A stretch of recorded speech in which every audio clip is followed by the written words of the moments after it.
চা বাগানের জমিতে পর্যটন শিল্প বা সেই জমি ব্যবসায়িক কাজে ব্যবহার করা নিয়ে নয়া বিজ্ঞপ্তি দিল রাজ্য সরকার। ওই বিজ্ঞপ্তি নিয়ে কংগ্রেস নেতা অধীর রঞ্জন চৌধুরী বলেন, আবার একটা চালাকি করছে, অলরেডি প্রচুর জমি দিয়ে দিয়েছে।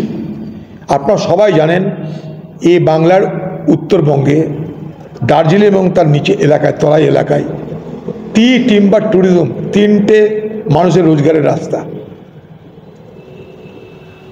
সেই চা চাষিদের এই বাংলার সরকার খালি ধোঁকা দিয়েছে চলেছে। একবার বলল কি ঘর করে দিবে নাকি, তাদের চা বাগানের মধ্যেই তাকে নাকি এটা ঘর করে দিবে, প্রত্যেকটা চা চাষিদেরটাকে ঘর করে দিবে, মনে আছে আপনাদের বলেছিলেন। তারপরে বলছে আবার যে ওখানটায় ট্যুরিজম হবে, সেই ট্যুরিজমে এখানকার যারা চা বাগানের শ্রমিক তাদেরকে নাকি সেখানে চাকরি দেওয়া হবে। দুই, এবার চা বাগান লিজ দিয়ে দেওয়া হচ্ছে বিনা টেন্ডারে তার নিজের দলের লোককে, তার নিজের দলের নিজের পার্টির যিনি পলিটিক্যাল সর্বময় কর্তা তার আত্মীয়কে সেখানটায় জমি দিয়ে দেওয়া হলো। পরীক্ষা করে দেখুন, কোন বক্সি বলে একজন লোক পেয়েছে, সে কে খোঁজ দিয়ে দেখুন আপনারা। তো চা বাগান ধীরে ধীরে ধীরে ধীরে বেসরকারি সংস্থার মাধ্যমে হাতছাড়া হচ্ছে। সেখানটাই অজুহাত কি, আমি এখানটায় পর্যটন শিল্প করব। আর সেই সুবাদে তৃণমূল দলের যারা বড় বড় রথী মহারথী তাদের আত্মীয় স্বজনের নামে এই সমস্ত এলাকা দিয়ে দেওয়া হচ্ছে।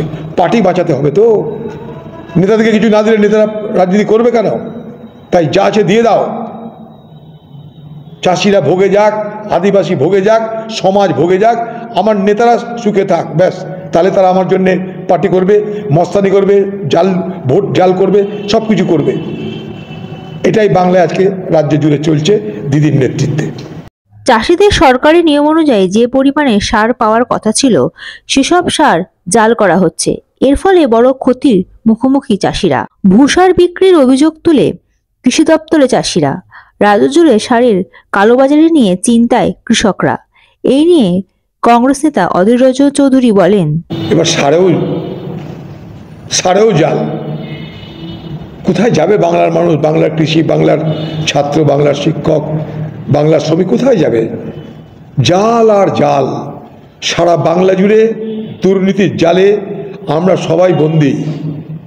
এই জাল কেটে যদি বার হতে না পারি আমরা, তাহলে বাংলায় আমাদের ভবিষ্যৎ বলে আর কিছু থাকবে না বলে আমি মনে করি। আজকে কৃষকদের বাংলার মুখ্যমন্ত্রী বলছে আমি কৃষক বন্ধু, সে নাকি কৃষক বন্ধু, সে নাকি কৃষকদের জন্য অনেক কিছু করে। আরে কৃষকদের জন্য আপনি উপর থেকে জল ঢেলে কী হবে, নিচ থেকে যদি কাটা পড়ে? আপনি কৃষকদের কিছু দিতে পারেন। প্রথম কথা, এখানকার ন্যূনতম সহায়ক মূল্যে আপনি কৃষকদের ধান খরিদ করার ব্যবস্থা করতে পারেননি। ফলে ন্যূনতম সহায়ক মূল্যে একটা কৃষক যত ধান বা অন্য ফসল বিক্রি করতে পারে, আপনার রাজ্যে সেগুলো দালালরা খায়।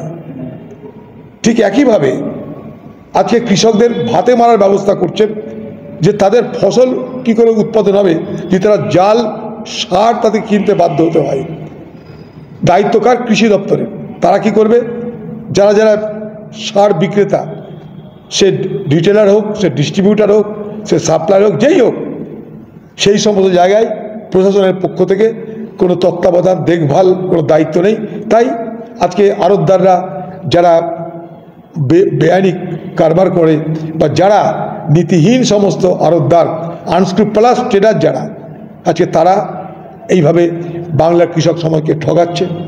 আমরা তো চাইব প্রত্যেকটা ব্লকে, প্রত্যেকটা সাব ডিভিশনে, প্রত্যেকটা জেলায় একটা করে ল্যাব হোক, ল্যাবরেটরি হোক, যেখানে কৃষকদের ফসল থেকে আরম্ভ করে, যে জমিতে চাষ করে সেই জমি থেকে আরম্ভ করে, সার থেকে আরম্ভ করে সমস্ত কিছুর পরীক্ষার ব্যবস্থা করা হবে।